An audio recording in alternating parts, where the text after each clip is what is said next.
Ollie's at the wheel. Tell me how good does it feel? I don't remember all the words, but Ollie's coming back, boys. Ole Gunnar Solskjær back at Manchester United. Very close to the formal announcement of our returning fallen legend coming back to pick up the pieces. I am putting on a brave face because I'm shitting myself over that one. I'm not going to lie.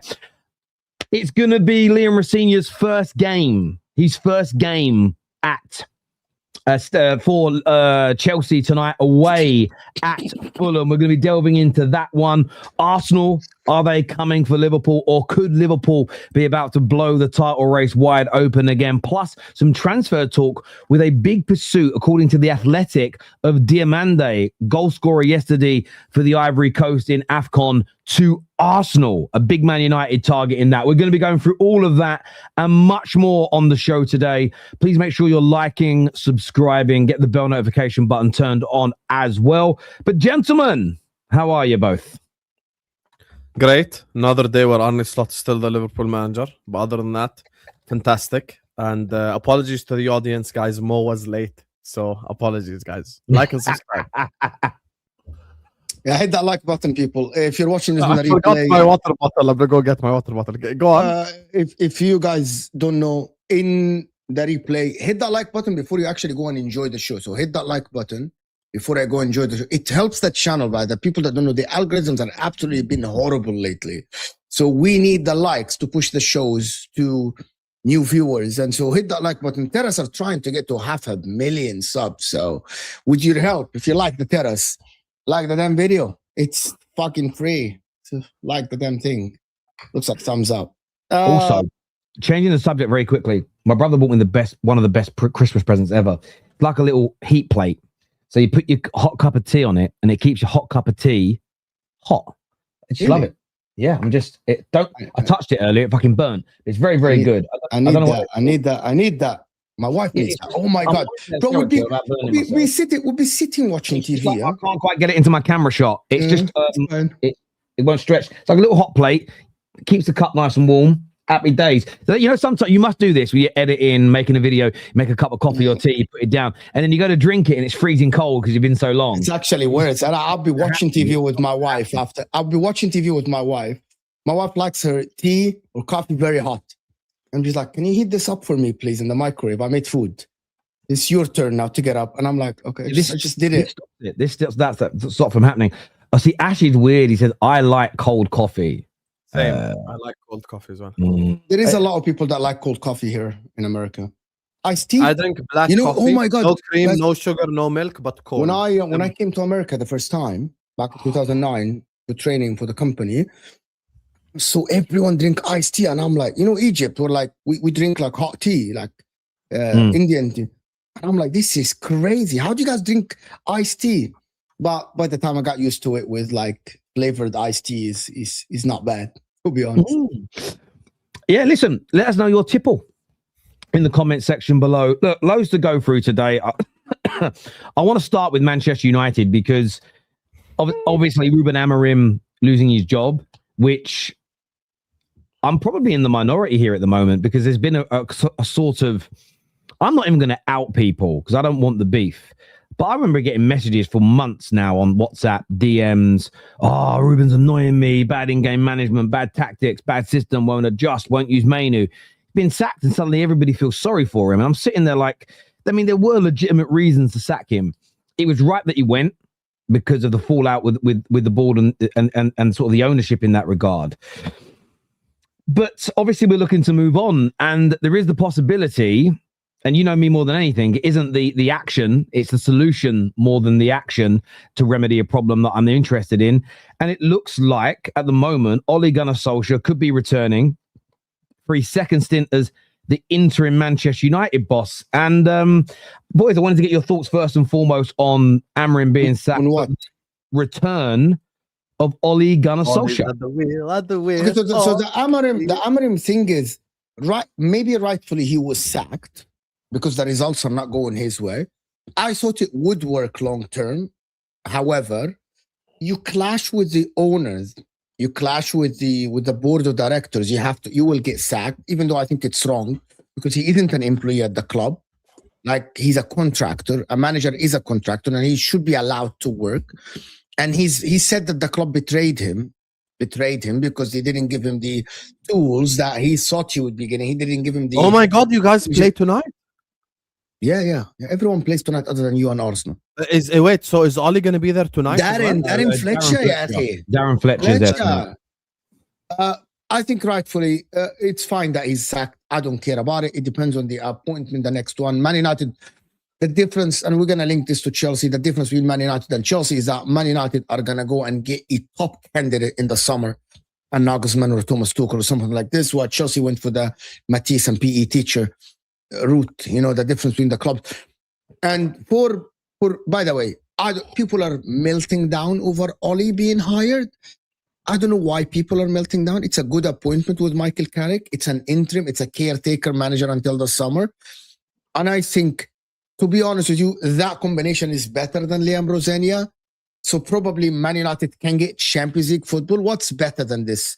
Going to Nagelsmann and going to Thomas Tuchel and tell them, come to Man United, we'll give you the funds, and we have Champions League football.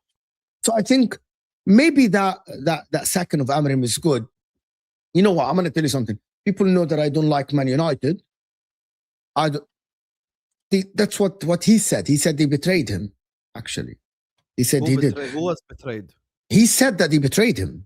He said that they lied to him. Amorim said that they lied to him. Man United hierarchy. He said they told him you're going to be the manager of Man United, but he doesn't have a say. They get their own things. They do their own things. But I don't believe this because I remember I watched Marco's reaction, and he said that he feels like Man United will be back again in 18 months, having the same conversation about the but that's, listen, boys, I've been telling you guys that on every single managerial sacking and appointment days, by the way. For a long time. This is the problem with this conversation. I feel it's been reduced to. I've had about arguments for days now with United, 2 days now with United fans. Terry, we can't say this is about performance. Well, it was partly about performance. Of course it was. There have been multiple reports, and I'm not going to go and show them to you. Go and read them. Go find them. For at least the last 6 to 7 weeks, where we've seen photos of the ownership and board unhappy at games in moments, critical of the lack of adaptation, regularly spoke about wanting to adapt the way the team play. It was about 3 weeks ago now, an article came out saying definitively that all season there's been a target to get into the Champions League. They haven't been happy with the dropping of points in 4 massive mess ups at home in recent weeks. But of course, the transfer element, they have refused to spend that 65 million for Semenyo on another player. The reason why I'm not losing my head over it is I want to wait for the dust to settle. I'm not going to go in and go, yeah, it's a disgrace. Because if it turns out one of the only names we could get this January is Conor Gallagher, well, it's not a disgrace to not waste 25 million on a transfer fee, 5 million for the agent, and 20 million in salary over 5-6 years. That's a 50 million pound investment. I don't want to put that into Conor Gallagher. So for me, it all depends. If, for instance, it turns out that we could sign Wharton this month and the board have said no, I'm on Amorim's side on that argument.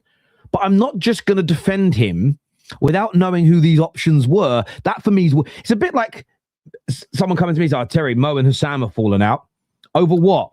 "Oh, Hussam refused to go on Mo's channel." Okay, well, why? Well, I don't know why. I don't know the actual I don't know what led to it. I'm not going to take sides or give an opinion on it. I'm probably not going to do it publicly at all because you're my friends, but I'm not even going to do it privately until I know all the facts. I need to know why. If it was Mo wanted him on at 1 o'clock in the morning and Hussam said, "No, it's too late for me because I've got to be up for prayers," and he said, "You're a scumbag for not," and they fell out over it. I go, Hassam's right. Did you get what I'm saying? Like, I need to know what happened.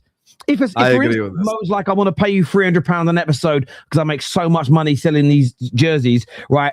And it's going to be whatever time you want, Hussam. And Hussam says, "No, I want £500 a show, you prick, Mo."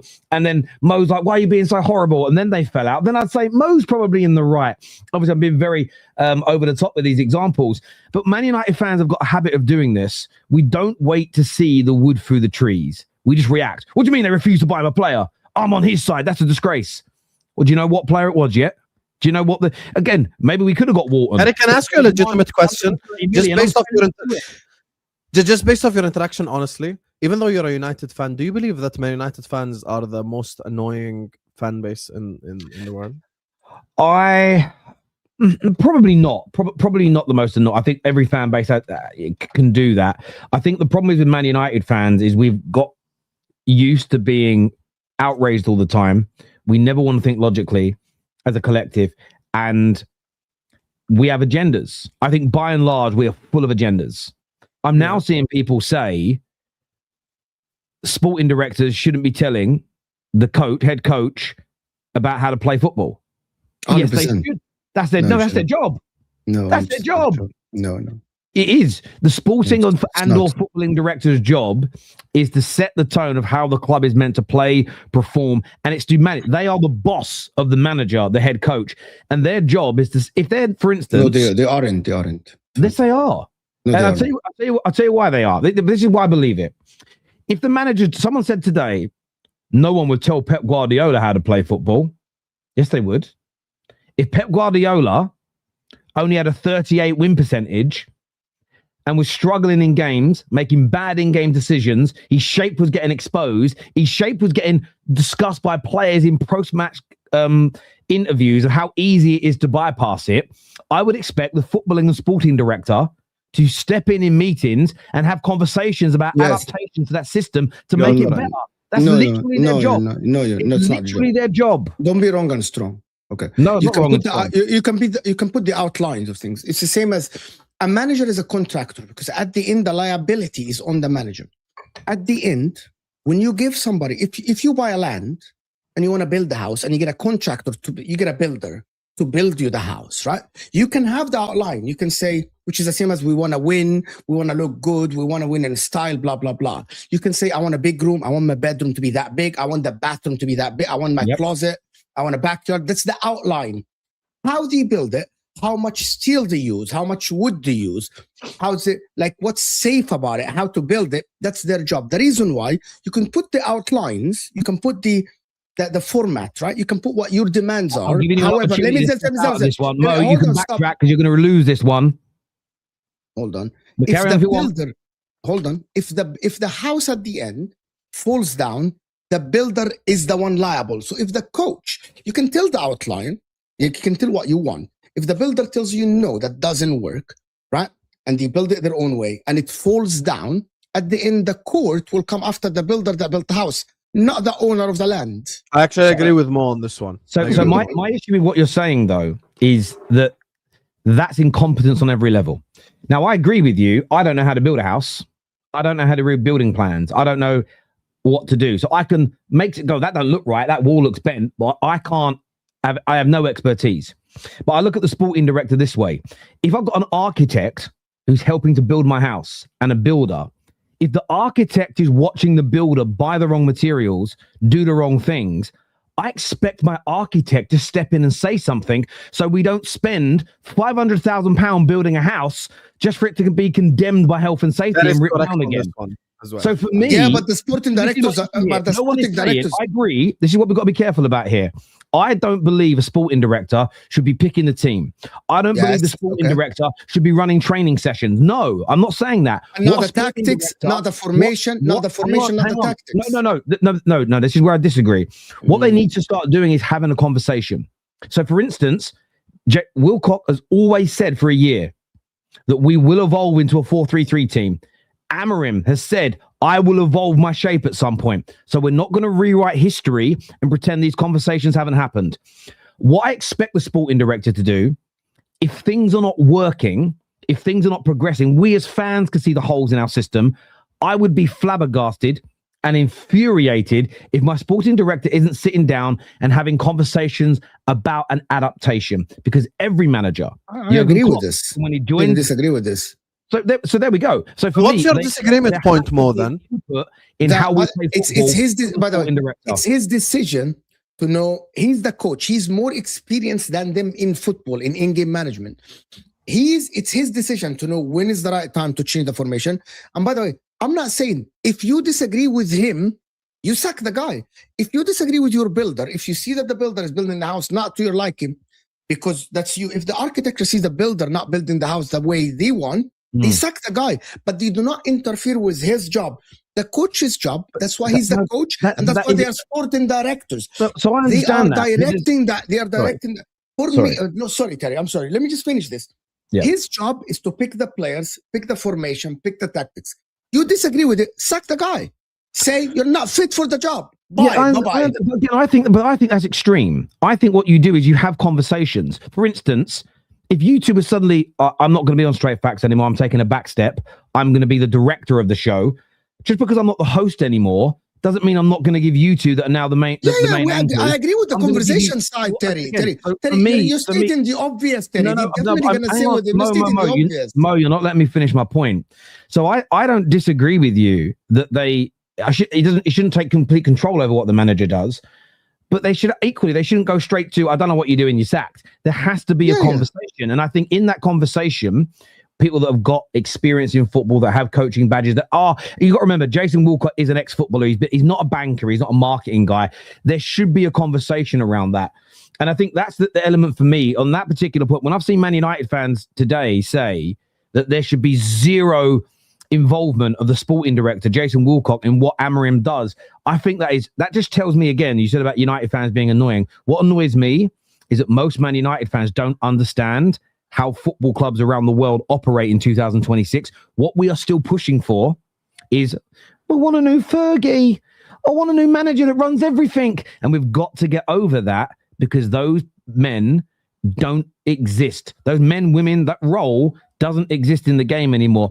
Let's jump to some super chats here before we speak about Ollie. This says, the sporting director judges the manager. That's it. Well, how can you judge someone without, and then how can you've got to assess them, you've got to talk to them, you've got to make, and part of it might just be, why are you not evolving the formation? Maybe they make an explanation. Can I give you an example from Liverpool so we can establish maybe a benchmark? Because I watched Terry 2 days ago, and he said the reason why he blames Slot a lot is because the Liverpool sporting directors and the hierarchy are set up to succeed, so they know what they're doing. Now, the beef that's happened between Slot and the board is essentially Slot wanted Bradley Barcola. Now, from a board perspective, they said the closest thing we have to Bradley Barcola is Rio Gomoa, like a dribbling winger. Had Arne Slot played Rio Gomoa significant minutes, and it shows that this is the profile that we need, they would have went in for Bradley Barcola. The problem the sporting director have is, my brother, you're playing Cody Gakpo, you're playing everyone on the left-hand side, Wirtz, blah, blah, blah, but you're not giving the closest profile to Barcola an opportunity to show that this is what you need. So from that perspective, I agree with Terry completely. Yes, they shouldn't choose who starts. Yeah, that's the Chelsea thing. That's the thing that we do not accept it any way, shape, or form. If any sporting director is telling the manager, play 4-5-1 and start this guy and bench this guy, Mo is 100% correct. I don't think that's acceptable at all. But and even formation change. No, but if we're having conversation about but that's important, Mo, because if you're having conversation about formation change, if Arne Slot comes to the board and goes like, let's say he's gonna stay and he never gets sacked. Let's say he comes to Michael Edwards and he goes like, Michael Edwards, now I want to play 3-5-2.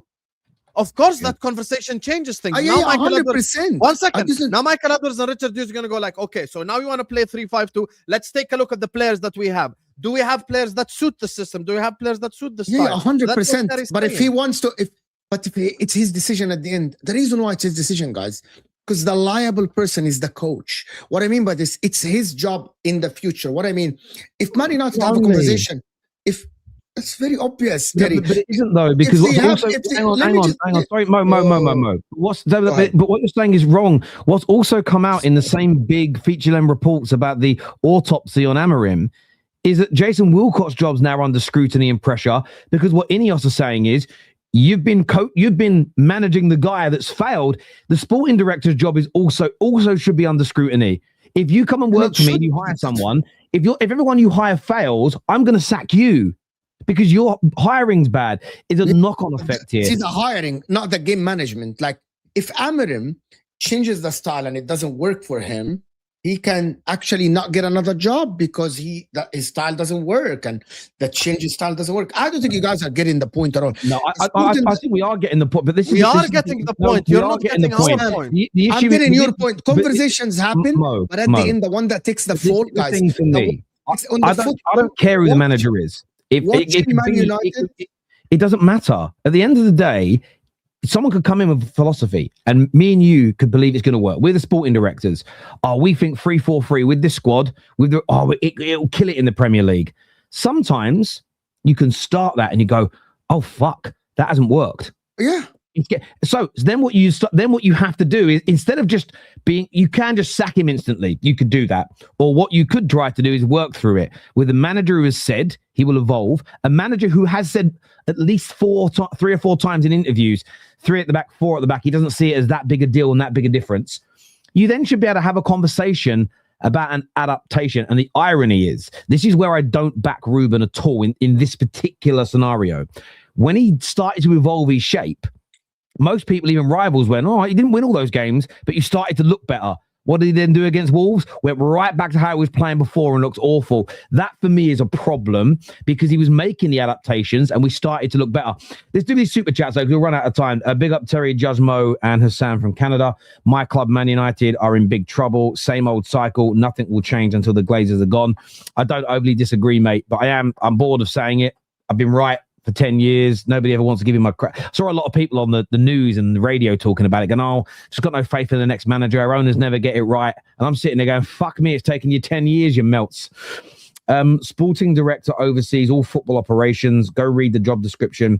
They define the club's playing philosophy beyond managers. Agreed. Absolutely, it's their job. Ralph, now, no. The reason why he's bringing this up is the Chelsea example. This is where I think it's the extreme. This is how I think a normal conversation should go. I'm going to use Ruben Amorim as an example. Ruben Amorim comes in and goes like, guys, I play 3-5-2. Get me Dorgo in the January transfer window. Now we're going to play left wing back, blah, blah, blah. We're cooking. But guess what? When I move to the 4-3-3, I see Dorgo as capable of moving from left wing back to left back. So I don't need to go sign a new left back just because I changed formation. So those conversations should exist. They do exist. Now, the part where I agree with Mo is the sporting director cannot sit with the manager and go like, play 4-5-1. That's wrong. That's the part that I agree with. But also, that didn't happen at Man United. So yeah. it's an example of it's not what's been said. So I agree with Osama. Like it's at the end, they can ask him, why your job is failing? Why are you failing? Why the football is not getting better? Why do you want this player? What's your plans for this player? What do you plan to do with that player? All of these conversations, that's the sporting director. Right? They need to approve these things, right? But what they can't do is make on-field decisions. That is his job. That is his. Yeah. And what I will say is there hasn't been, as far as a credible news outlet that has said they were pushing on-field decisions. There've been some reports where it said, oh, Radcliffe behind the scenes wants to get more hands-on with the football, but nothing said he has. Like, and I can understand why an owner, because all owners think they know what they're fucking doing, because they're like us. Like, we all think we could run a football club. Most of us actually couldn't. Let's go to the beginning here. Big up Mo, Terry, Hassam, and Tel. Hope you are all well. And New Year hasn't started the way I wanted football-wise. I just hope that's not an omen for the year. How, Patrick? You're very good, bro. You're 6. You're at the same points as title contenders Chelsea. You're going to get better managers than what they have. You are on course. Have you seen the news as well? Like, Ruben Amorim has been sacked. And they were out. No one knew when they were coming back. But the same day in training, Maguire, Mainu, Mount, and Bruno all returned fit for this game. Fit, yeah. I saw that. All fit. Mainu's fit finally. Bruno probably would have been fit anyway, but it was like no one had any idea when Maguire's coming back. Suddenly he's like, oh, I had no idea that Maguire was not injured, that had a fallout with Amorim. And that is another reason why Man United fans should be happy. If the manager is falling out with all these important players at your club and your defense is playing heaven and Euro and Maguire was fit and you're just having a beef with him, bro, the guy had to go. If he's having beef. And look, I'm not saying players didn't have little knocks, but and it all just could be coincidence that all 4 are back. It's just hard to believe. Hussein here says that that's a specific situation, though. Well, the problem is Hassan, sorry. We are talking about a specific situation. So I'm not making every club will manage its sporting levels differently. And I do agree that the longer a manager's been at a club, the better they've done, the more power they have, the less interference there should be. But I keep seeing the mainstream media use the Pep example. And again, Pep wouldn't get told what to do. Pep would if he had a 38% win ratio. But again, if Amorim had won 70% of his games since he arrived, and we were cut, that would, by the way, put us almost top of the league this season. he wouldn't be getting told what to do or given suggestions to change things. Just 50%, bro. Just 50%. What I see this is a lot of people that are sitting there thinking about their own jobs. Oh, I hate when my boss tells me off for being crap. I hate when my boss doesn't give me my bonus because I failed my targets. I hate when my boss tells me off because I'm not very good. So they take it out on, they hate, I've noticed this more than anything. They take it out on their football clubs when their football clubs are punishing people for not being good at their jobs. At the end of the day, I find that weird. People in the chat telling us Maguire was fit. I don't know. It's just it's a strange coincidence. Maybe he was. I like Ollie, but the meltdown is because it was bad towards the end, very toxic, and for a board that wants to separate itself from the Glazers have done previously, going back to Ollie is not the way.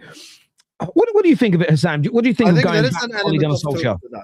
I think there's an element of truth to that, of what Patrick is saying. Like, if let's say a new sporting director comes in at Liverpool and goes like, yeah, we want to move on from the way Liverpool were, and then they hire Jurgen Klopp. It's like, okay, like, what are you doing here? Now, I get, of course, Ollie wasn't as much as a Kenny figure. Dalglish back as interim. Yeah, exactly. Like, Ollie, like, of course, like, Ollie wasn't as an influential figure as Klopp, but there is an element of truth to it, because you're basically saying, we're going to go back to this interim thing. Now, here's where they can be different and prove that they're different. No matter what Ole Gunnar Solskjær does, they don't give him the permanent job. That will show me, okay, maybe they legitimately plan on giving him the interim, and that's it. Like, yes. If Man United even get third this season, it doesn't matter. Ole, you're going to Didn't you say yesterday that Hussam yesterday, we were on the show, Nimichef, and Hussam said the only way he gets the job permanently if he fucking wins the league, which is not going to happen. Otherwise, you move on. You get the permanent manager, you get the experienced manager, because you tried that out before. This is about how Ineos gain people's trust again. I wouldn't go for Ollie. That's listen. There's the romantic part of me, of course, that's like, oh, we run it back. I love him. He's a legend of my club. That man, what he did for us as a player, I will never ever. I ring fence it from anything he did bad as a manager. Don't care. As a player, legend. I would love him to come back and have a brilliant 6 months, get us in the top four, win us the FA Cup, kind of bring the feel good factor. We buzz on vibes. But at the same time, I do remember when he was in interim before, it was only really good until the March. After March, it got quite horrible. The way it ended was poor. And I do worry that if he doesn't start well, it could be, we're going to end up having to sack an interim, bring somebody else into the end of the season. It won't. No, my personal preference would be to go for Michael Carrick. I would go for Michael Carrick and have the likes of Fletcher and the like as the kind of coaches until the end of the season. I agree with waiting until the end of the season. What they have said officially, the club, is long-term officials are keen to stamp the club's worldwide status with an elite head coach in the summer. There's obviously a number of coaches who are available in the summer that will become available in the summer. Some after the World Cup, of course. There's going to be the likes of Glasner. I'm not a massive fan of going for him, but I understand why the club would be. And there's also a lot of managers who have said they're committed. So a lot of people, I want Unai Emery. Well, he has already said he's committed to Villa to the end of the season, no matter what.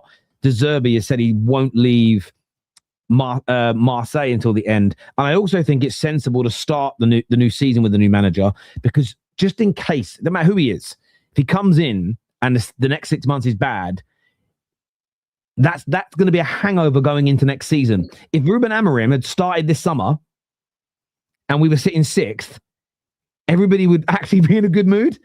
And it's only because we saw what happened last year and how bad it was that that goes with you. So I do agree with doing it. If the man isn't available now, I forget if he's available now. I would wait until the summer, looking at everything.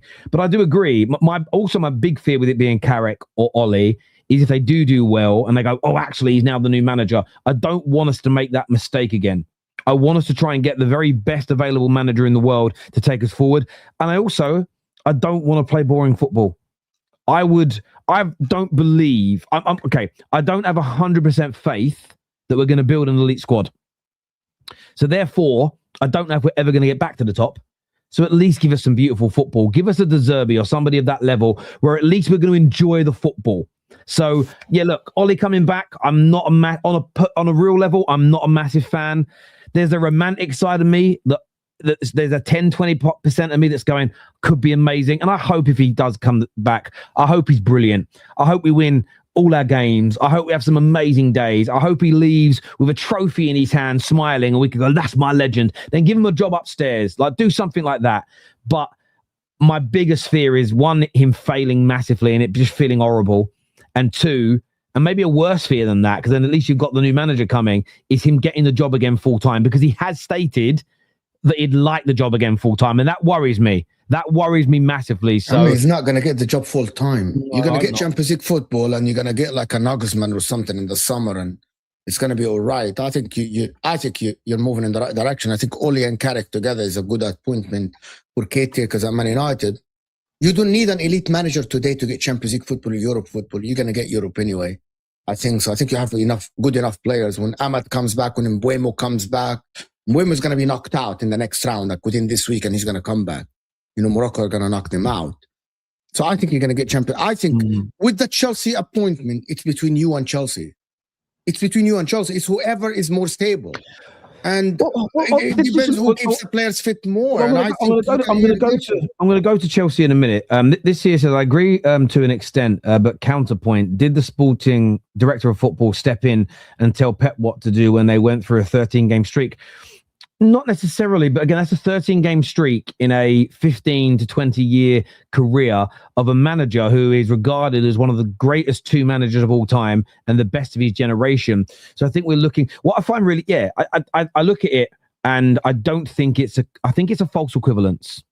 For me, I think it's a false equivalence in that regard. But if Pep went through a 2-year period of barely winning games, I guarantee you, Sheikh Mansour's on the phone and saying to his sporting directors, his technical directors, what the fuck are you guys doing about this? And they're not just going to sit there and go, it's okay.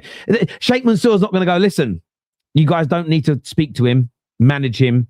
By the way, they're his bosses. They still tell Pep what to do. But they're not going to say, it's Pep, it's all right, just let it happen. They're going to come in and probably sack him at the end of the day. So no manager in the modern day game, because they're not the bosses of the club. They're not like Fergie that run the club.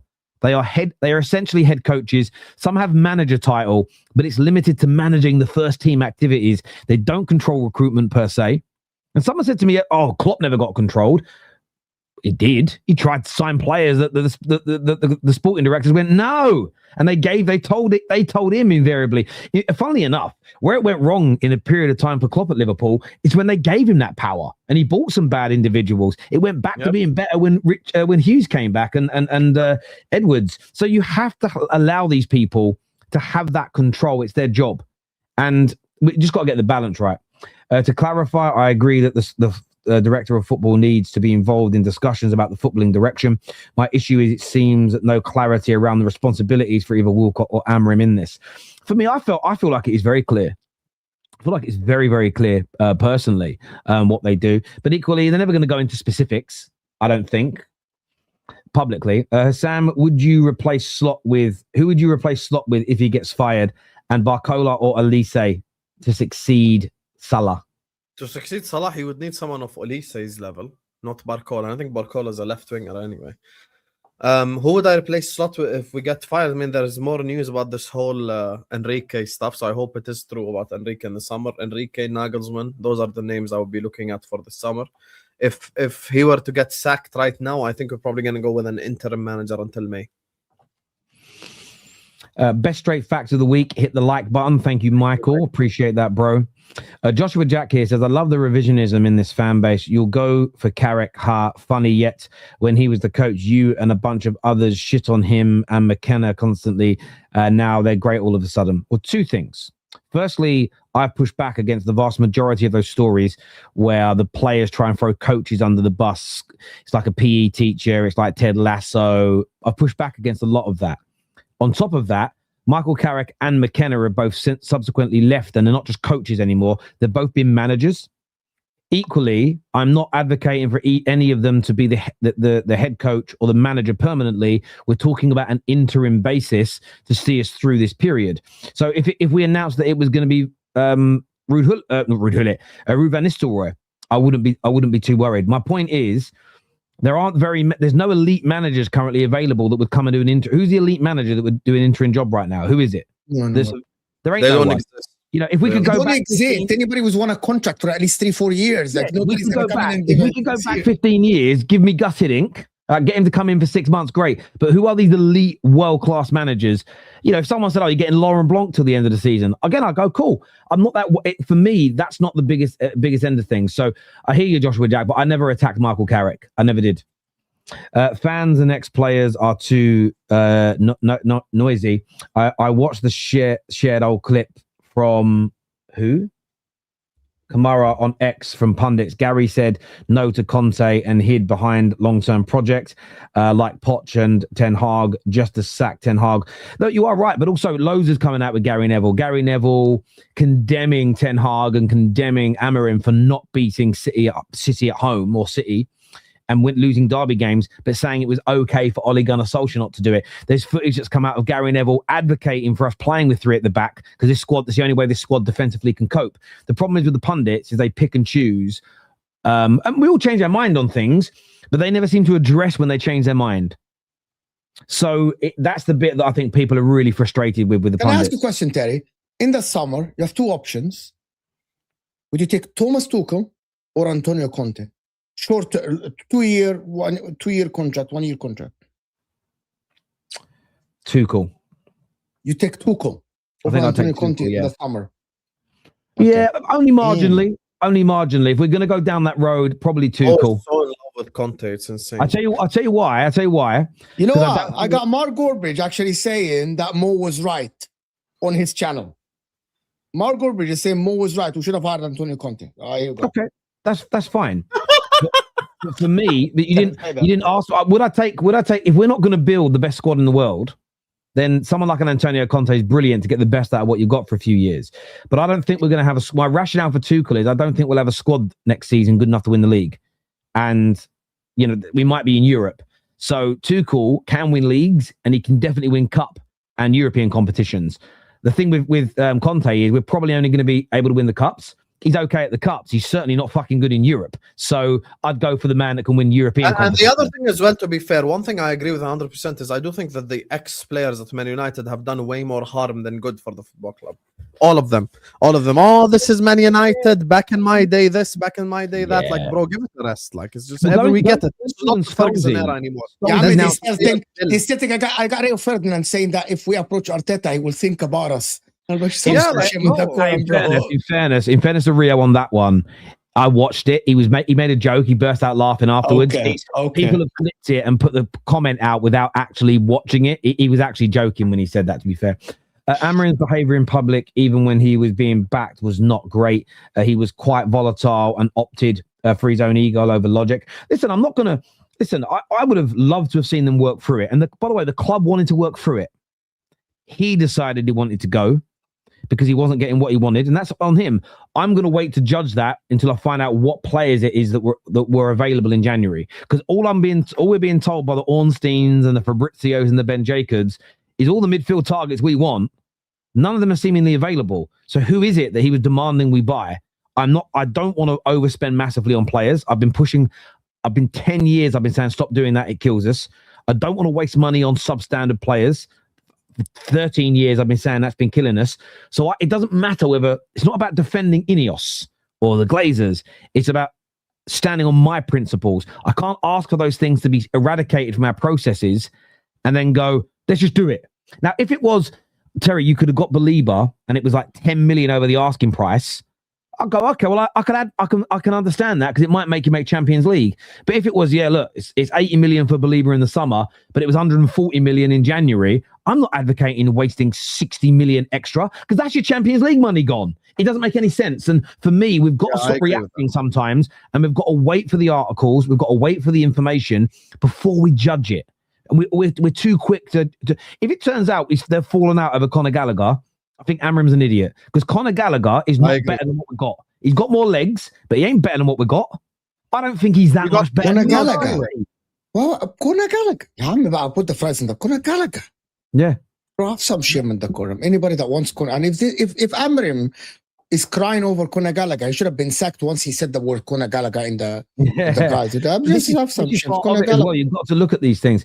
The other side of it is this where fans have got to not be hypocrites. There's also reports that Amorim was angry that the club wouldn't sign his old players from Sporting. Yet Man United fans going, Ineos horrible. Fine, you can believe that. But please show me your tweets and tell me whether you criticize Man United buying too many of Ten Hag's ex-players. Because again, this is what we do. That's the sporting director's job. We'll say, don't sign the ex-players. And then because we like a certain manager, it's sign the ex-players. That's the sporting director's job. These Man United fans whinging. They're just fucking... Now the sporting director's job. They should scout, because the coach himself doesn't scout. Coach doesn't follow the play. That's the sporting director in the team. If the coach says, I want a wing back with these characteristics, it's on the sporting director in the scout to find the best one possible, not to get the name that the coach wants. I believe that. Like it's what they did with Jurgen Klopp. You're going to just give us a profile, and Pep Guardiola, we're going to sign the best one with the best price possible. That is the job. Not like, I want that particular, I want Osam. What if Osam is not available? It's too expensive. And if you're going to kick a fuss if you don't get Osam, okay, what do you want us to do? Well, this is it. So Baz is right. It goes deeper than Conor Gallagher. It's this whole thing is deeper than this fallout over transfers. I do not believe this one incident's happened and suddenly this great relationship is broken down. I'm the expensive example on the stream. It's bullshit. But someone has to show the reports. I don't need to show the reports. We've all been reading the transfer stories. Ben Jake, every single midfielder we're linked to, the top ones, we keep getting told are not available this January. Okay? So unless those clubs that have nothing to do with Man United are lying, unless their agents are lying, and Man United are all lying together to make Amorim look silly, I believe the reports by and large. The only midfielder with credible links to us that because by the way, even like I like Ruben Neves, but those links got shut down 2 weeks ago. That Man United, and there was no interest in him. That means Amorim wasn't pushing. The only one where there's been consistent links that Amorim likes is Conor Gallagher. So I'm only giving an example. Now, for instance, as I've already said, if they've fallen out over not taking the Semenyo money and put it onto a midfielder, it has to be he has to have lost his mind over a top quality midfielder who is available that we refuse to sign. Until I'm shown who that is, I'm not going to agree or disagree with Amorim or Ineos. I'm going to wait for the facts of the matter, because the only available midfielder that we've really been linked to, who we're now supposedly not signing, is Conor Gallagher. And I agree with that. So it doesn't matter whether I like Ineos or hate them. I agree with that notion. And we've got to stop assessing situations based on whether we like the person or not and what's right and wrong. I think that's more important for me personally. This here from Joshua Jack says, by the way, I've seen so much negativity behind us. We've had to endure 14 months of terrorist football.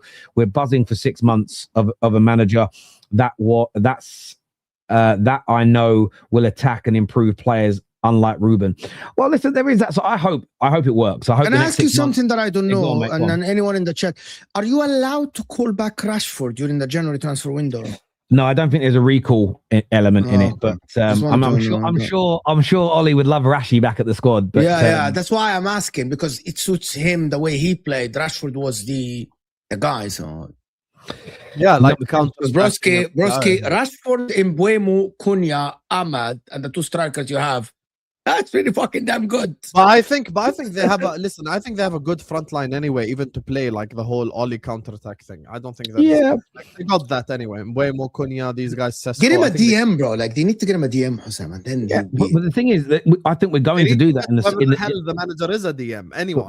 No, but it doesn't matter who it is. Casemiro, because he's gonna play 4-3-3. Casemiro, someone else, and Bruno Fernandes. I think that is fantastic. Actually, maybe Casemiro, Maino, Bruno Fernandes. Only a little bit of tea left in here, as you can see, right? 25 minutes, I haven't drunk any of it for. Only a little bit, still hot on that plate. It's very good. Yeah, I need to get that one. You got to send me that. He's very good. That's only a little bit. I'm going to turn it off now, though. But this year says, looking at the big club situations this season, are the managers failing or the boards? I think nowadays the managers are far more pressure than before. I think. No, but here's the thing. No, Hussein, I disagree with you. I think now more than ever, because of football fans, because of content creation, because of YouTube, the board is getting called out more than ever before. I actually think so much pressure on the board now because of us. And credit to Terry and Mark and Robbie and all the people who start doing YouTube, like giving us the platform and the voice to be able to voice our opinions. The boards at football clubs now are getting called out more than ever. more than ever before. Like I could go back in history. No board has ever been called out as much as this. Like, and this is happening at all football clubs. You look at Chelsea, you look at all this, and it's kind of the same thing. On Chelsea, moving on to the second half of the show, really. Liam Rosenior's first game. Hussam, what do you make of this appointment, brother? Yes, you're lucky that Chelsea are playing at the same time as City, because I'm going to be choosing to do a City watch along, obviously for obvious reasons. But you see Chelsea Football Club, you see that shitty little institution. I'm so glad that this has happened, because finally it's been exposed what me and Mo have been saying for the last 2.5 years. We know the reasons why Chelsea suck. We know the reasons why Chelsea won't succeed.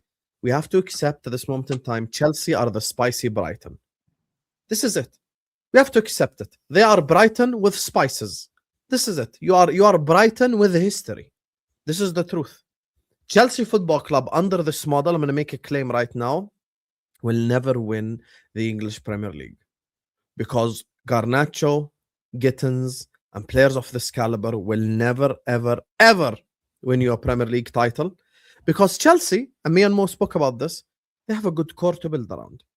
Caicedo, Enzo, Cucurella, Reece, Palmer. You got 4 to 5 good players. Build around them. Sign players of quality. And I'm not into conspiracy theories, but I will conspiracize here a little bit. Chelsea were linked to Semenyo on Wednesday morning. We were doing straight facts that day. And on the same day, Chelsea don't buy Semenyo. And a day later, Maresca comes out and says, this is the worst 48 hours I've ever had at the club. So Maresca maybe was trying to push for a signing of a player of caliber, a player who's Premier League experienced, a player who's ready to deliver now. And he got shut down by the football club. And it was made clear by the screenshots that Terry posted on this stream right here, that last week, where it shows Maresca or his successor, regardless who it is, will have to be able to use this Chelsea style and methodology in the transfer windows. Now, my thing is, it's fine to use this style to get to a certain level. But after the certain level, you're going to have to upgrade. Meaning, Mo pointed this out once again, credit to Mo. Chelsea were the first football club that were linked to Hinchcapi in the summer. Chelsea were the first football club to be linked to Ekitike this summer. Chelsea were the first football club to be linked to players of that caliber. And Chelsea continued to make wrong decision after wrong decision after wrong decision. I don't care what Chelsea journalists say, because they will be fed information by the club. I know, just using logic and sound reasoning, that Enzo Maresca did not go to the Chelsea board and go like, get me Garnacho and I will win you the league. That's not what he said. Get me Gittins and I will win you the league. He wasn't sat there watching Dortmund games. So I'm looking at it from a position of, I think Rosenior is going to get sacked, and I think he'll get sacked soon. I think this will be an Anjat Forest type scenario. I think within a month, Terry, he'll be gone. I think January, February, one of these 2 months, I think Rosenior will be gone. I don't think he'll last long enough. And as well, another thing, if you notice, Chelsea are going down in caliber of manager. If we go based off reports, Fabregas said no, Hans Flick said no, Enrique said no before. Like I'm talking about like since Poli and like the new ownership have been here. A lot of managers have rejected Chelsea. But the question now becomes, what if Rosenior fails? What's the caliber you're going to go to next? Gary O'Neill. There you go. So that's why for me, Chelsea are just going down in calibers. And the fact that Maresca left 13 million on the table just to leave shows you how bad it's been at Chelsea. I want to read you something as well, very quickly. This has been posted by CFC Daily, who have said this is an update from some financial, some Chelsea journalists that say investors will nevertheless want reassurances from Blueco deal. The Blueco deal is going to deliver returns and not undermine the overall fund. Typically, private equity firms work on a 5 to 7 year time frame for investments before finding an exit. So they're obviously nearly 4 years into that, and that's the fear factor here of they're trying to raise the value of the football club. They're trying to raise the income. They're trying to make it more sellable in the future, because that's what they're trying to do, is sell it for more than they bought it so that their investors in their fund make more money. You look at that with their strategy. I'm not even sure if that's coming off, because part of me thinks with what you've spent, if you went and got an elite manager and you went and got a few elite players, you could start winning Premier Leagues and Champions Leagues. You'd grow the value more. But Mo, what do you make of Rosenior? Because I've seen a few Chelsea fans. I'm not going to name them. I'm not going to name the Chelsea Can fans. I name them? Go on. Can I name? So the big Chelsea accounts on Twitter, the likes of Alex Goldbridge. I don't know the guy personally. There is another big account, the girl that works for TalkSport. I don't know her. I like their opinions. I like how they talk about football. Is that Olivia? Olivia, yeah. I like how they talk about football. I listen to them a lot. I listen to them and I get some information from them. However, you backing Blue Co on this is basically you are running a PR for the club. You should be against this manager from day one. Nothing against him personally. I don't know the guy, but if you the standards of, and this is not standards FC, you know what I mean? That this guy, you should have hired anybody that it has more experience. The club is going into turmoil. Who's this guy? With all due respect, that's another guy you're taking a chance on. Listen, this is similar, and I'm going to say this. This is similar to an Inter when Inzaghi left, who hired Christian Kivo. Guy with 15 games managing experience. He's proven me wrong, which is fine. I love it. I'm loving it, right? We're top of the league. But I was against it from day one because it's not up to the standards of the players. Chelsea have a good core, as Hussam said. They should hire an experienced manager. You posting tweets to millions of people on Twitter, telling people to back the manager, you're enabling the system. You're enabling the system. You're enabling these guys. You're telling them that we're going to be behind the manager regardless of what you do. And if the manager wins 2-3 games and you come behind the manager and the team, you know that the cycle will happen again. Maresca won the Conference League and won the Club World Cup.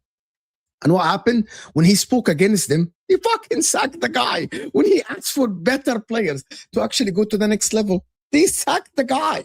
They literally sacked him. He didn't do. I know that he was underperforming a little bit this season because he doesn't have the players. I think I said that yesterday, and people, I'm going to repeat it again. I think he's culprit on the downfall of Chelsea, Rosenior, right? Culprit with an L. Because he's the company, man, that came in and took over the team, and they are selling the dream to Chelsea fans. You are, as Mati said, you are staring at irrelevancy. What I mean irrelevancy, you're dancing on the stairs. You're not shit, like what Man United and Spurs were last season, and you're not challenging for the title.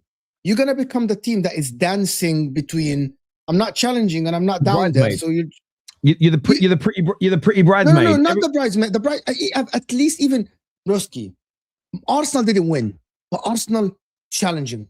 You know what I mean? They are in the media. They're like, are they gonna win? Oh, they're not gonna win. Are they gonna win? Oh, they didn't win. So there's a talk. Chelsea are okay. You're fifth.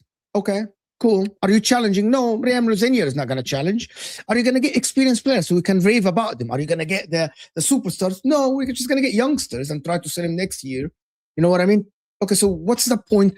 I'm gonna say it now. What's the point of Chelsea Football Club today? I need someone to answer me this. What is the point of Chelsea Football Club? And I'm gonna say this again. You're giving them Spurs treatment more? Hold on. I'm being completed. I want Chelsea to do good. I'm a content creator. We all are content creators, guys. I want Chelsea to do well. The reason why, you got a big fan base. I want to be behind the team. I want to sit here and say Chelsea will challenge. Chelsea will win the league next season. Chelsea have this world-class player. Oh my God, Palmer is Ballon d'Or contender. Caicedo is this. Enzo Fernandez is that. I want to be that. Because losing the relevancy of the club is not good for us. It's not good for us. It's our job, right? But the reality is, if you are 5th or 6th and you play Europa League next season, what's the point? So what are we going to sit here and talk about? As Chelsea, we're going to start straight facts. And Terry is going to ask Don or ask me, Mo, what do you think about Chelsea? Question. How often have these managers worked? Like in terms of, if you look at Chelsea's model, you look at the manager, Liam Rosenior, they're hiring. How often has this worked? I mean, you can make the argument with Mikel Arteta, but he still hasn't got over the line yet. But there's a big chance he does this year. But how many young fledgling, I know he's had jobs before, so he has got some experience. How many managers have had the pedigree that Liam Rosenior has and have gone to giant clubs and smashed it? Like, genuine question. I'm so glad you asked that, because me and Mo had that conversation. In England yesterday. England only, Hussam. Don't do Spain, don't do Italy. No. England only. No. You're looking at this from a different wrong perspective. I don't think it will work, and the reason for that is the past. You like Man City, Mancini came in after dominating with Inter. Pellegrini, successful manager before them. Pep Guardiola. You look at Chelsea, all the managers that won stuff, Jose, blah blah blah. The only one that can come to mind is Thomas Tuchel. Di Matteo. The only one that can come to mind, like But it's a Champions League run. no, really, no, but I'm just using an example. That's the only one that comes to mind. At Liverpool, for example, you know, Benitez, Valencia, experience, Hooli, like everyone had experience. The only one that I can really think of at this level is maybe Di Matteo. Other than that, it's usually people. Someone in the comments said Wenger. Look, Wenger managed over 500, nearly 600 games before Arsenal. Was the manager of Monaco and won. I think he won a league title, whether that's Division 1 or the Division 2, I'm not too sure over there. But he had 500 games experience before going into Arsenal. So, but you could argue never been at the elite level. There are going to be examples. A few people saying Vincent Kompany. Look, I'll be honest with you. I'll be honest with you about Vincent Kompany. I think Liam Rosenior could win the league in Germany. I think Liam Rosenior could win the league with PS. I think Terry Flowers can win the league at Bayern. I don't look at that, but they are doing very well in the Champions League this year, to be fair, with Vincent Kompany. I'm not saying they don't exist, okay? I'm not saying no one's ever done it. I reckon, though, if you add up all the managers that have done that, you're looking at such a low percentage. And that, for me, would be the worry as a Chelsea fan, is that you're building a team in a way that hasn't been done before, where it's youngsters all being plucked together, aging together, whilst adding more youngsters in. I don't think there's many examples of the giant clubs doing it that way. Lots of them add youngsters on top of excellent cores, but not the other way around. Plus, how many young, inexperienced managers at the highest level have come in and been brilliant straight away. You then add another layer in the competitiveness of the Premier League, where there's multiple teams with money. It's not a one-horse race. The problem you've got is you start looking at the probability of it working. And when I say working, I don't mean playing nice football. I don't mean beating some of the big teams. I don't even necessarily mean winning a League Cup or an FA Cup. I mean challenging for being in the conversation. Yeah, challenging for the league regularly and then getting over the line for some of those big trophies. That is clearly what every Chelsea fan wants in their heart of hearts. The problem is you're adding, if you had one of those factors, like inexperienced manager, but you built him in a fucking squad that was amazing, different. If you have the squad build this way, but you're bringing in Jurgen Klopp's the next manager, right? You convince Klopp to join. You're adding the elite of the elite in to kind of manage all of the first team. But everything is a high percentage. It doesn't work based on the history of the game. You add it all together, it makes the probability really hard that Chelsea are going to get back to the very highest level. I really felt by now, I'm never taking back what I said about Clear Lake. I think buying lots of youngsters to sell and make profits from is sensible. I feel that even getting out the loophole situations where they overspent at the beginning, there's a smartness to that. I feel that they've developed a very good squad that I think's 3 or 4 top quality experienced players away from being a title contending squad. I feel like they've got right to the door. And now I'm looking at them and I'm saying, what's next? And what's next is more youngsters and another inexperienced manager, a young manager. I just look at it and go, oh, there's a risk. There's such a risk here that you go backwards from this point. If Liam Rosenior is not even as, he's got to be as good as Maresca, if not better, or they're going to go backwards. That's the crazy 100%. Part about all of this. And I get Chelsea. I spoke to a Chelsea fan today, very prominent in the Chelsea fan base online. And they said to me that they just can't even watch anymore. They almost feel guilty going to games, spending money, knowing in their mind that the new owners are in their view killing the football club from what Roman built over 20 years. Some are different. You know, I've seen still a lot of Chelsea fans this week spend their whole week talking about how crap Maresca was, or the decisions he made, essentially stating that decision making was bad and that's why it failed. But ignoring the one report that I read this week, and I saw loads of Chelsea fans sharing it, which again is sobering, is this idea that Clear Lake are pushing for certain players to get certain amounts of game time. And the fear factor then is, because 2 managers running, A lot of the people that defend the squad build and defend Clear Lake say the managers keep picking the wrong players. If Liam Rosenior starts doing the same thing of why is he playing when he's not good enough? Why is he not getting enough game time? Why has he been loaned out? If it happens again, then it sort of tells you Clear Lake are controlling that. And that's when I look at it and go, you can't have 3 managers run. It's either the players you rate are shit and your eye test is wrong, your understanding the game's wrong, or Clear Lake are picking that team. If, for instance, you're going, hang on a minute, it's 3 managers running that keep inverting him. It's 3 managers running that keep putting Pedro in this position or putting so-and-so in that position. If they're all doing it, it tells you it ain't the manager. Does that make sense? It tells you there's something else at play. And listen, I actually, on a real level, I know a lot of Chelsea fans through what we do here. A lot of brilliant Chelsea fans subscribe to my channels and my platforms, and I've got a lot of respect for them for what they've helped me build. And for their sake, I really hope this works. Like Ronan, who's watching, genuinely, I hope it works for you. For David, for Anita, for Matty, for Elijah, for Don, for Ches, all these guys, Javern, great friend of mine. I hope it works for you all. I really do. But I can't lie. There's an ominous feeling about this that it could be a month, it could be 6 months. We're looking at another new manager, and they've been so resolute in saying they're not changing their business model. What happens after this guy? I don't know. It's a weird one for me. I still don't understand why they haven't hired a good manager. Why? I need someone to understand they are rejecting them more. It's impossible that they're all rejecting them. Fabregas said no. I don't understand. He manages fucking Como. Why Chelsea aren't hiring a good... This team is good enough now, maybe not to win the title, but at least to be closer to like Aston Villa, right? Maybe with a signing or two in this January transfer as well, brother. Sorry, Andrew. Sorry, brother. My apologies, my friend. My apologies. And I know Winter Surfer called me out in the chat and said that Mo said that we should be challenging. Based on where the project is and the players you have and the very good team that you have, apart from a couple of players that you should have signed, I said that instead of Garnacho and Gittins, you get a winger. I'm repeating myself, Surfer, all the time. You spend the money, good enough money this summer to have a better transfer window. So Maresca should have been where Aston Villa is. Why is it now with Rosenior? It's a complete unknown. I don't know where you're going to be. I don't know where you're going to be like in 2 months. Listen, I'm telling you, I'm with Terry and Osam here. What if he's sitting 7th or 8th, are you guys going to ask for his head?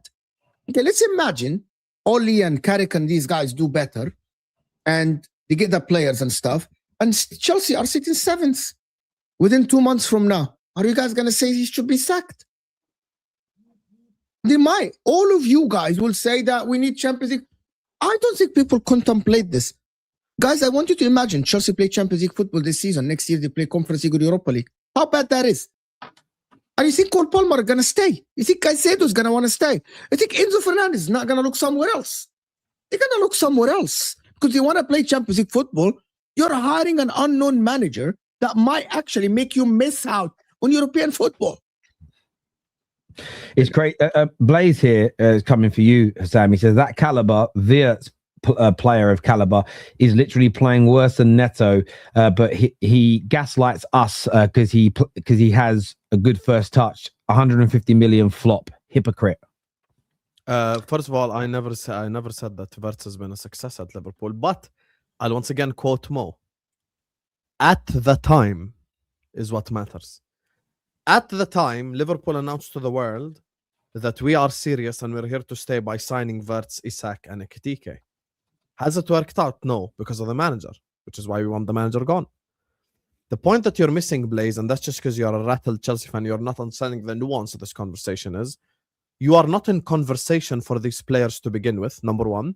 You're not in conversations with elite managers to begin with, number two.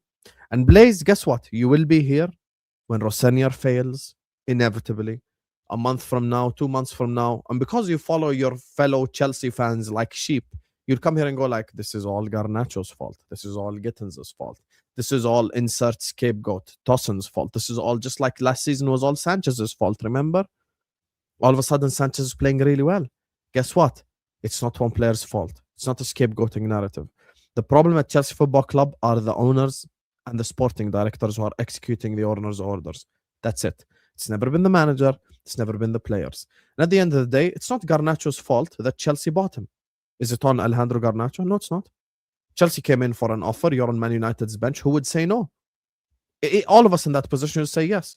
Ask yourself, why are all the top managers rejecting Chelsea? And in Mo's words, why Chelsea aren't in conversation for the top players? Just in conversation. How is it you're linked to Semenyo and 3 hours later? Oh my God, the Semenyo thing is dead, by the way. Explain it. Ronan here says Maresca was doing okay. No, he was. Yes, Ronan, he was doing okay, but still, I'm gonna say there are better managers, but he wasn't doing bad, and also he wasn't given the right tools, to be honest, to succeed. Ronan, I agree. Like he was, to be honest with you, he wasn't. Mikel made sure to keep some senior pros around as he built the team. David Luiz, Xhaka, Lacazette. They weren't the best players, but they had the knowledge and the standards which allowed players to develop. Do you know what I was thinking about earlier on today? Because I went back and I was looking at some content from back then when Arsenal were... I remember that opening day of the season when they got beat by Brentford, when they first got promoted. After COVID. And I went back and looked at content the season before that. And if you actually look where Chelsea were back then, weren't challenging for the league, but had won Champions Leagues. Tuchel was there. You actually look where Spurs were back then. They were actually, not in a bad place, I don't think. United, again, we weren't like we are now, but we were sort of in and around Champions League. There was hope. There was, we could do something. Liverpool and City were obviously the best two teams. If you would have said back then, 2020, 2021, 2022, fast forward 4 or 5 years, Arsenal are going to be the best team in England. Chelsea are going to look like they look and have this model. Man United will be where we are. Spurs will just be, fans will just be beside themselves of how bad the football is. I think you'd have been called crazy. If you'd have been told back then as well that West Ham fans were going to hound out their best manager of a generation in David Moyes and then be in relegation fights every year, everybody would have told you you're crazy. That's the maddest part for me when you look at this. There's hope that you can turn it round, but at the same time, I don't think anybody would have believed you the switch that's happened. Does that make sense? I don't think anyone would believe you. Happy New Year, Terry, Mo, and Sam. Hope your channels keep growing. Spicy Brighton's fans will be Rosenior out before Mo learns to pronounce it right. Yes, Mo's been calling him Rosenior for the last week. And it's been Rosenior! I am cultured, like his fucking French. His name's Liam. Rosenior! That's actually better.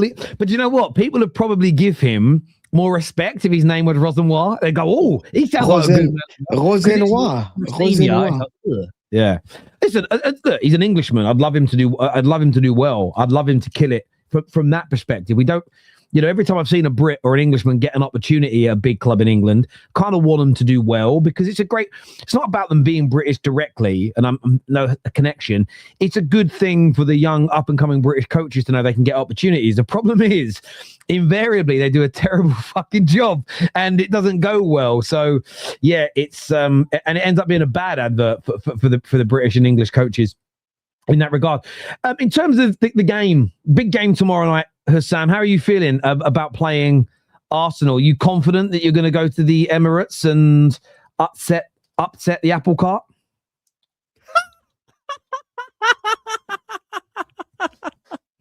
This is the least I've felt confident about a Liverpool game since the Rodgers era, like with Arsenal. Wow. To be honest with you. I think we're going to get slapped by Arsenal. I give us a puncher's chance and nothing else. 1% chance. Arsenal are so superior to us right now, a lot better than us in every way, shape, or form. If I were to do a combined 11, the only 2 Liverpool players that I would start at Arsenal is probably Ekitike and Szoboszlai, who performed well this season. The rest would all be Arsenal players. I think this has Arsenal win written all over it. I think Brighton have a bigger chance of beating City today or getting something against City than we do against Arsenal. We're going to go out to the Emirates, stink up the place, spark the bus, defend, and that's it. I don't think we have any hope. We don't even have any counter-attacking threats with Ekitike gone. I doubt he'll start Frimpong. This manager is clueless. They're beefing the board right now. They're beefing, Arne Slot and the board are beefing. And to be honest with you, there are rumors, and I said this before Wolves, and there's little video evidence of it, that they are beefing. And ITK Hussam Hahab, I only say stuff that I'm sure about. and they will use a bad result as an excuse to sack him, even though it's probably more to do with the disagreements. I'll tell you guys something. In football, there is always a chance. But the fact that I'm building my opinion based on the fact that on football there's always a chance is the reason why there is no chance. You get what I'm saying? Like my belief in the game would be the same belief that a Brentford fan has going to the Emirates. They are so much more superior than us and better than us, to be honest with you. And I'm just bored of my football club. Mo knows this, Terry knows this. Even like from a content perspective, we're kind of just saying the same shit over and over again because it's the same bullshit happening week in, week out, game in, game out. All the people that gaslit us during the whole Salah saga, people have come to me and literally said, Hussam, I am sorry, it's not Salah's fault, you were right. And we're now left in this position where we just look like shit. We went from me coming on the terrace and going like we have no midfield to now saying we have no wingers, we have no width, we have no creativity. Wolverhampton Wanderers had more XG at Anfield in the second half than Liverpool Football Club. Fucking hell. It's mad. Yay. But you know what, Terry? Salah was the problem. We all know that Salah was the problem, bro. Yeah. Liverpool and Arsenal. I think Arsenal will win. I think Liverpool can get something out of the game. To be honest, if they defend like what they did and then they do the low block thing and Arne Slot does his thing and play on the counter attack and all this stuff, it's not far-fetched to say that Liverpool can get something out of the game.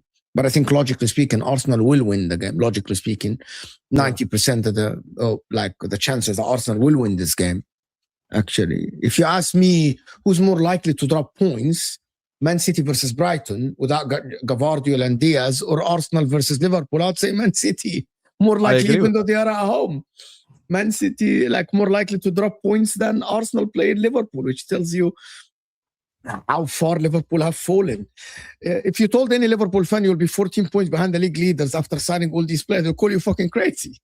In the summer, actually. And all the people who are defending Slot right now would be like, I would be asking for Slot's head. You know what the problem is? They are still defending Slot. Yes, unfortunately, but those are all the shills, Mo. They are still defending Arne Slot. Yes, but they get exclusives with the fucking club, Mo. It's different. If you're getting exclusives with the club, these are the same guys that don't want Mark Gahey. Those guys. Yes, the same guys that don't want Mark Gahey because he wrote something about Jesus on the armband. It's fucking mental. You know, big up Mark Gahey, my future captain. Hope he signs just for the sake of it. Like that. By the way, that's an example, Terry. You know why they did that, right? The reason why they did that is so if he does go to Manchester City, they have that excuse of, oh, if you wanted Mark Gahey, you're yeah. So it's just a very shitty conversation. But this is the thing, right? Of course you can win the game. Of course there's a chance. But I just can't. I can't. Sometimes I have these little feelings about games where I go, oh, everybody's writing a team off. So therefore, be careful. There's a lead there, son. You'll trip over it. Be careful. Be careful. Sorry, my son's climbing over wires. Chill out. Boy. Go back out for me. I'll be out in a minute, all right? Future Liverpool captain. Let's go. Be careful of the wire, please. What wire is that wire is just a plug, but be careful. I don't want you falling over, son. All right, close the door for me. Good boy. I got it out early. I was like, oh, I don't want one of the kids to run in here and to drag everything off the desk and trip over and hurt themselves. But yeah, so look, there's always a chance, but I don't have that feeling about this game. I feel that like watching you, I know you had that run of winning games, but in those matches, as you say, against Brighton, they had chances. Spurs were the better team with 10 men. Wolves. In fairness to Wolves, I've got this little thing at the minute. I really want them to go on a winning run and survive. It would be an amazing spectacle to watch. But they actually were quite good against Man United and quite good against Liverpool. I felt like the West Brom escape, basically. It did. Like, you know, the Leeds game was poor on both ends, I felt. And then the Fulham match, it was a fairly even game. You won it at the death. In fairness, to concede that last goal you conceded, that wasn't bad defending. That just one of the greatest. But the Liverpool don't deserve anything from that game. I hear you. They haven't deserved anything. And I just think this game, the way I see this game going, is I just think they're going to be able to penetrate your defense and they're going to score goals. I don't know how easy it's going to be for you to break them down at the Emirates. I think if you concede first, that's when I think you could get a bit of a problem. I do think you might. I think you could concede 3 or 4 goals in this game. I really do think it could be. I agree. Quite heavily. I agree. Let me ask you actually both a question. What's more likely, 1-1 or 4-1 Arsenal? 4-1 Arsenal. 4-1 Arsenal's more likely, in my That's opinion. more likely. So that's You guys how know bad that we are. Liverpool are the second weakest team in the league in corners. In set pieces. That's another thing. We are shit. Liverpool are Oh, the imagine second they're weakest team in the 4-1. league in set Goals. pieces. 2 of them own goals. Guys, it's gonna be like 0-0 until the 16th minute, and then Gabriel scores a corner, And then Liverpool open up. and then score twice. That's it. It's like And then Liverpool it's gonna be similar vibes to how Yeah. Spurs were at the Emirates. We're just gonna It's- park up. Yeah, this. We Yeah, are hopeless right now, guys. I know. I wish I could give you some more. Like, I wish I could back my club, but there's nothing to back. Like, listen, we cannot sit here and back our clubs blindly like fucking idiots. Like, with all Can you due at least respect, put your like, feet up?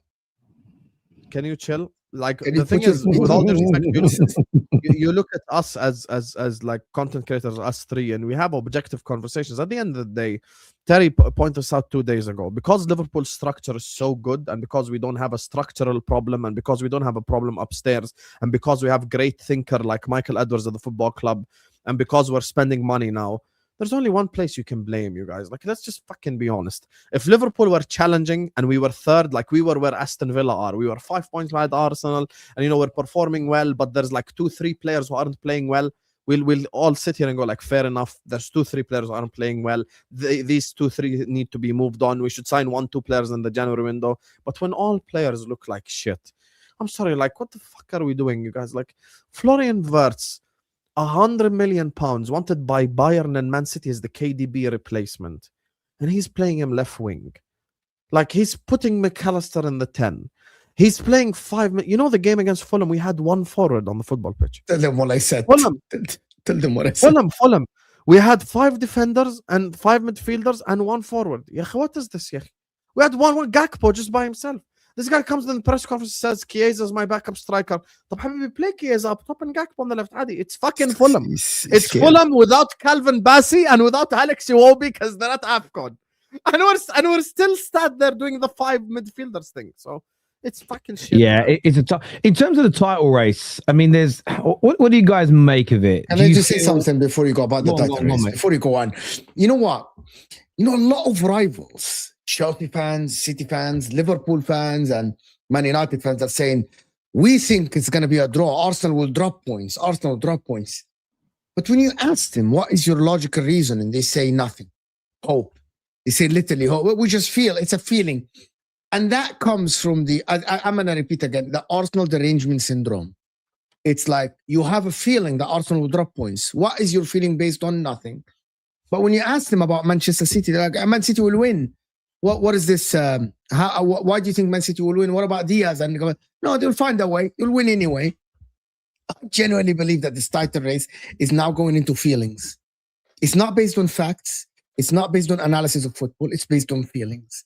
I still have some players saying that Arsenal will bottle it from here. What are you basing that on? Nothing. Just hope. Copy. Hope. I hope the Arsenal bottle it. I hope so. But they bottled it before. So I hope they bottle it again.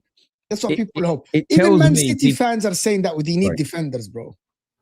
Yeah, it kind of tells me that people are not haven't watched Arsenal this year. Yes, they've had some games where they haven't been great. That's normal. The Invincibles had games where they weren't great. But United's treble-winning team had games where we weren't great.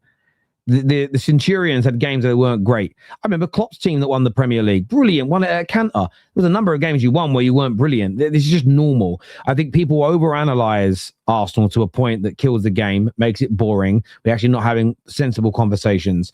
And of course, the Arteta outers, they're desperate. Because if Arteta wins the league, they're finished. They're done. Their whole identity it wasn't built on I predicted him not to win it last season, but this year's okay. Their whole identity was on the basis of this man will never achieve anything big. So they have to jump on these little things because that's all there is.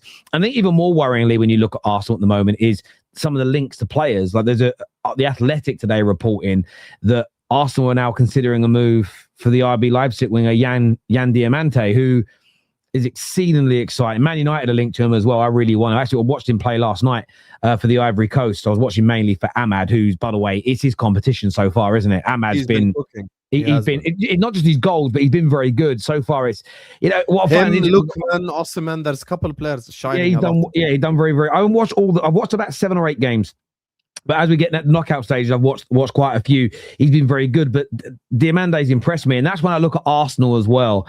And he's always saying earlier, you go back 5 years, and you never would imagine you being here. They don't look. They're on course to win the league. They've got a great chance of winning the league. They're the best current team in England. There is no doubt about it. But it feels like they're not. They're already planning this young star to come in. They're already planning the next big move. And that's where you want to be. That's where you need to be as a football club. And I'm looking at what my team's doing. I'm looking, by the way, with Liverpool, I just think with Liverpool, I still think you need a player or two, but I do think you need that change in manager now. I don't necessarily think every player that looks bad is going to look good with the new coach, but overall, I think you need that. And what I found was really interesting on Monday when we sacked Ruben, was watching all the Spurs and Liverpool fans in my various group chats go, for fuck's sake, why haven't we sacked our manager yet? I've never seen a day like that. There was jealousy that Man United had sacked the manager because other clubs want him to. So, yeah, I look at Arsenal at the minute, and look, I still only make them marginal favourites because I don't believe in writing anything off this early in the season. If it was a 15-point gap right now, I'd say clear. But there is a distinct possibility if Arsenal maintain their current superiority in games, with the injury crisis that's currently at City, and they might get Gahey, they might get they're going to get Semenyo tomorrow, but with the injury crisis they've got, I can see the points gap becoming 8 to 10 points in the next 3 or 4 league matches if they don't address it after the game. No. He's at the. He's still going to play against the Spurs. He's going to play tonight. He's having his medical tomorrow. Oh, yeah, that's the agreement. Is he's going to play one more game? That's very dangerous, by the way. Oh, mate, I mean this wholeheartedly. I swear to God. I do not want him to get hurt. But if he picks up a bad injury tonight, my message to City is, you fools. Like, I'd offer an extra £5 million on the 1st of January for not playing more games. It's crazy. It's a joke. It's mad. If how do you pay the money and get the agreement and still the player plays for the other club? Look how Guardiola broke his leg. Innocuous. It can just happen. It's absolutely crazy they're letting this happen. Probably they have insurance on it or something like this, but they would lose on the player. They need to look for another winger, to be honest. Listen, Chelsea, say this, bro. Man City. Pep Guardiola, he said, I'm not going to rule him out, but I don't think they have the tools this season to win the Premier League yet. You're not looking at them and thinking, yeah, this team is the Premier League winners. But 20 games in, it's not early. Like, this is the last run in now. We're January now. You're going to go the run in for the end of the season. I'm not sure. I know that City fans are hopeful, and you gotta be hopeful, some of them. But they're look at a lot of nonsense. I see Luke, who does a lot of stuff on Sky. I don't know Luke personally. I've been told by people at the United Stand he's a lovely bloke. So I want to make sure this is football I'm talking here. I'm not having to go at the young man. So no horribleness. It's MCFC lad guy, right? Yeah, no. It's purely football I'm talking here. I heard him say something which was, it's only 6 points. If they lose a game, we win one, then we're in control of our destiny because we can beat them at the Etihad. And I'm like, okay, that logic makes sense in that little isolated framing. But there is just no way between now and the Etihad game that you're not dropping points as well. That's the element here that doesn't make sense.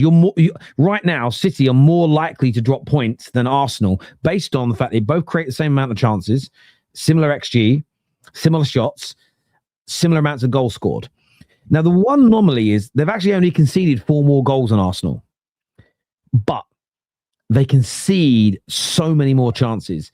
And for me, over the course of a season, the volume of chances they concede is always going to cost you points. The one signing they've made, I think, that's actually Haaland's goals imperative. But the one signing they've made, I think, that's kept them in this hunt when you actually look at their games, is Donnarumma. Even the goal that Chelsea scored, he had no right to make that first save from Fernandez, and he did. And I mean, he weren't that far away from making a double save. And if he saves that, that's almost worth his weight in gold. And he's done those kind of things a lot this year.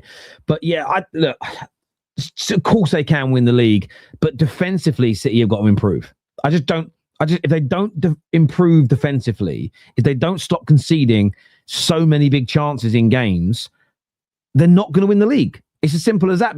Or if Arsenal suddenly become awful defensively, it's the only way it's going to change here, because both of them attack well, both of them score a lot of goals through one way or another, but it's a defensive record. Arsenal would just, I feel like, yes, they've conceded goals, but Arsenal just feels so much more secure, in my opinion. But yeah, I think they are secure, and that's the thing Mo always brings up, and I brought this up as well multiple times. Some people just can't analyze football games. You can't give someone a tactics board and explain to you where the fuck anyone is on the football pitch. They just repeat everything over and over again like a parrot. Guys, we get it. Arteta bottled it. Arsenal bottled it for 2 to 3 years. This is clearly a different side. It's obvious for all of us to see who actually understand the sport. I'd like to sit up here and hate on Arsenal and tell you there is no hope, but it's not just there is hope. They are favorites, and I think they're going to win the league eventually. Right now, I think this is their season. I think this is their year. I think they'll eventually win it. And to be honest with you, me as a Liverpool fan, listen, I don't hate Arsenal. I don't give a fuck what, oh my God, Igal is annoying. I don't care if Igal is annoying. I'm talking about as an institution. I don't hate Arsenal Football Club. I always look at them as like our London Red cousins, if anything. Like I literally have zero hatred towards Arsenal. So, yeah. Mo talks so much shit about Chelsea. He says it by default. Everything I said is what I believe. Everything I said. You have Matisse in charge of your football club. You have bigger things to worry about than Mo. Bro, I don't back things without blindly. I don't. I say my truth and I say what I see. I'm not making an offering to the football gods, Wayne, because I don't believe in the football gods and I don't give a fuck. Nothing Hussam and Jordan says will affect that. Is so me saying something is suddenly going to make Slot a good manager again. We have Gakpo up top. Put the fries in the bag. But logically, was Man City supposed to beat Chelsea? Yes. But that, I mean, they had fans like Boovy predicting 7-0s. 7-0s. Some says 3+ goal margins, which is, by the way, logically speaking, City could have been 4-0 up. They should have at least been 2-0, if not 3-0 up at half time. And the amount of opportunities in the second half to create goal scoring opportunities they messed up was crazy. So it's a crazy one. Listen, people, I want to thank you all very much. We're going to be back tonight after we won't be live after the 7:30 games. We'll be live after the 8:15 games for the match reactions. This is going to redirect you to Hassam's channel. So please go and support my brother over there with the redirect. This here says maybe City got a better transfer fee secured if he plays a few more games, which will free more money. No, I don't disagree with that, but it's high risk. If he gets injured, there's no Semenyo. And there might be a Semenyo, but he might not play straight away. It's just a high risk. I get that. Listen, everyone, get across to Hassam's channel now, please, and give it a load of support. If you haven't hit the like button yet, get it done. Take care. Goodbye. God bless. And we'll see you soon. Peace.